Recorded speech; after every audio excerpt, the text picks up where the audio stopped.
comets are thrown directly onto the Grand Supreme Kai and the South Supreme Kai.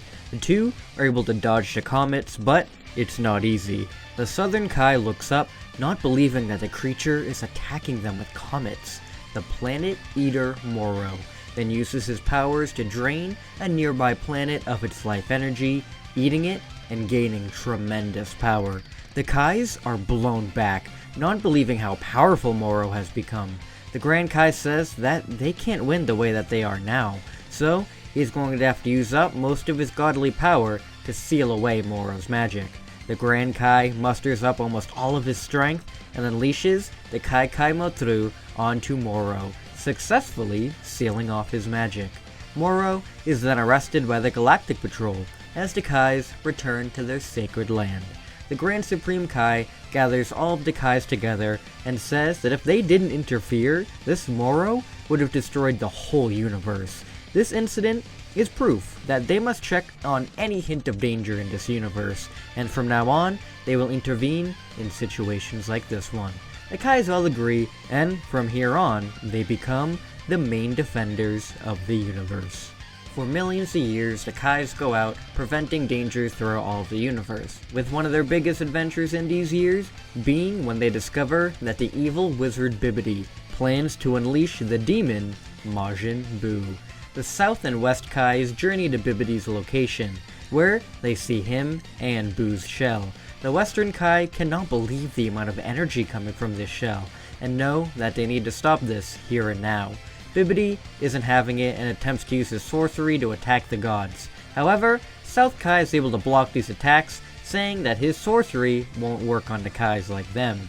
South Kai rushes Bibidi, ready to kill him, until Bibidi's Majin minions come out attacking. These creatures aren't enough for West Kai, as she easily beats him down unconscious. She tells South Kai that these creatures are being brainwashed by Bibidi, and aren't fighting of their own free will. There's no need to kill them. South figures he knows a way to free them from Bibidi's control, and unleashes his annihilation attack onto the wizard, completely destroying him. With Bibidi dead, the creatures are free from his mind control. The two Kais then go up to Buu's shell, with it opening and nothing coming out. Thankfully, they managed to kill Buu before he was born, due to him not having significant enough energy to be awakened.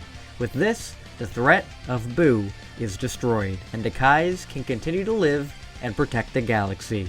No major danger is able to come along and threaten the universe due to the Kais' interference, and the only other big threat to come around would be the emergence of the Frost Demon lineage, mainly Chilled, King Cold, and his son Frieza. Though these demons are no match for the Kais. Chilled was killed millennia before by West Kai, and once King Cold and Frieza emerge, they are easily defeated as well. East Kai is able to defeat Frieza even in his final form with just a simple blast to the head, while King Cold is a bit more tricky. He doesn't stay in his second form for their battle, and erupts into his final form instead to battle the Kais. The North and East Kai team up to battle Cold, who is a considerable threat like this, but with help from North Kai's sword, they're able to cut King Cold in half, killing him and his lineage of Frost Demons in its tracks. With the Frost Demons killed, there's nobody around to get the Saiyans into their cause, meaning that after the Saiyans battle with the Tuffles, they get to stay on their home planet and continue to live their lives on their own the way that they want to. They don't get a lot of space travel equipment, and even if they do, they can't go out conquering worlds anyway, as the Kais would easily stop them in their tracks. The next major threat in the galaxy would most likely be the emergence of the Demon King Piccolo on Earth, with him being stopped easily by East Kai. However, he doesn't kill him, as he knows that the Kami of this planet is linked to him in some way. So, using magic similar to that of the Z-Sword, the Kai is able to seal away the Demon King, saving the Earth. However, Shin also decides to take away Kami's Dragon Balls from the planet as well, due to them being extremely dangerous and should only belong to the hands of the gods. After this, nothing of major importance happens for decades. Goku is never sent off to Earth due to Frieza being dead, so he's just raised as Kakarot on the home planet of Vegeta or Sadala or whatever the hell that they call their planet now. Vegeta himself is able to eventually become the King of the Saiyans, ruling the planet better than his father ever did. Things finally change for the Saiyans though, once Beerus arrives on a planet to seek the Super Saiyan God. He goes to the Saiyan King thinking he'll know, but Vegeta only has heard of the Super Saiyan and never the Super Saiyan God. This ticks Beerus off a little, and he thinks that maybe he should have blown up this planet long ago, but decides, hey, might as well see what this king is made out of right now. Though Vegeta is no match for Beerus at all. None of the Saiyans here can go Super Saiyan, and the most Vegeta can do to try anything against Beerus is use his Great Ape form, but that still doesn't do anything to him. Beerus, disappointed, goes to blow up the planet until the Kais arrive to stop him. The Grand Kai tells Beerus that many years ago, they witnessed the emergence of the Super Saiyan God on this planet during a civil war here. One of the Saiyans, Yamoshi, was able to become the Super Saiyan God due to a ritual, and if the Saiyans here perform the same ritual, then maybe they can achieve this power as well. Beerus just wants a good fight, so allows the Saiyans to try it, with 6 Saiyans gathering around their king to grant him the power of the Super Saiyan God. Vegeta is overflowing with energy, and says that he'll be able to take on Beerus now. However, even though his god powers are great, he's still nowhere near Beerus' level, and still loses to him. Though, Beerus isn't going to destroy the planet, since he can see the potential of the Super Saiyan God. He offers to train Vegeta in his ways to make him gain even more unbelievable power, which of course, the king accepts.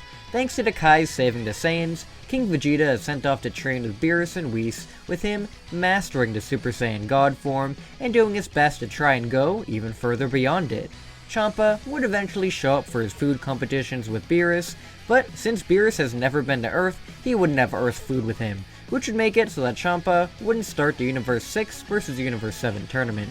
Without this tournament, Zeno would never get the idea for the Tournament of Power, which might sound bad, but thankfully with the Kais going out and protecting the universe, Universe 7's mortal level is one of the highest, so this universe would definitely not be destroyed by Zeno. From here, the only other big threat that we know of would probably be Moro if he ever escaped the Galactic Patrol prison, but since all of the Kais are still around, he wouldn't be able to get to Namek to make his wish. With that, the universe would be in peace thanks to the Kais, with the universe also probably getting a new god destruction eventually in Vegeta, if things turn out good for him. The universe is in peace, with things ending nicely. One day though, on the Varga planet, the bird race known as the Vargas are able to perfect the secrets of multiversal travel, and have a great idea on how to use this technology, a grand tournament between the multiverse. And that's where we're going to be leaving this episode right here. So if you guys couldn't tell, I'm basically going to be setting up a super Dragon Ball Multiverse. Dragon Ball Multiverse is one of those series that I've been reading literally ever since it came out when I was younger, and I've always loved it, and it's been like one of my favorite fan mangas. So I decided to kind of pay tribute to it a little bit by putting my own spin on things, by adding in like canon events and stuff like that, and not like all the non-canon stuff that they have, and making it so that when the tournament eventually happens, it's going to be in the realm of Dragon Ball Super and stuff like that. So, if you guys are interested, then make sure to keep up with the channel from now, because a couple videos from now, I'm going to continue with making every universe that they introduce in Dragon Ball Multiverse its own thing in relative with stuff from canon Dragon Ball. So, hope you guys are looking forward to that. And before I go, I just want to give a huge shout out to all of my amazing patrons. In the official patron tier, we have Nathan, BBB, Bossmaker, Michelle Wilmez, Happy Chappy, and Silver Strike. In the Moving Up in the World tier, we have Patrick Sandelin, John Lister, Boris, Sinshunra92, Oakwood Tree, Monal, Blake Foyer, Matthew Garcia, True Lightning Striker, Faisal Al-Sharif, Speedster352, and A Leisurely Index. In the VIP patron tier, we have Always Zero. And finally, in the God tier, we have Tails Homie 99. Thank you, especially Tails Homie 99. You are an absolute god. And thank all of you so much for watching, and until we meet again, see you later!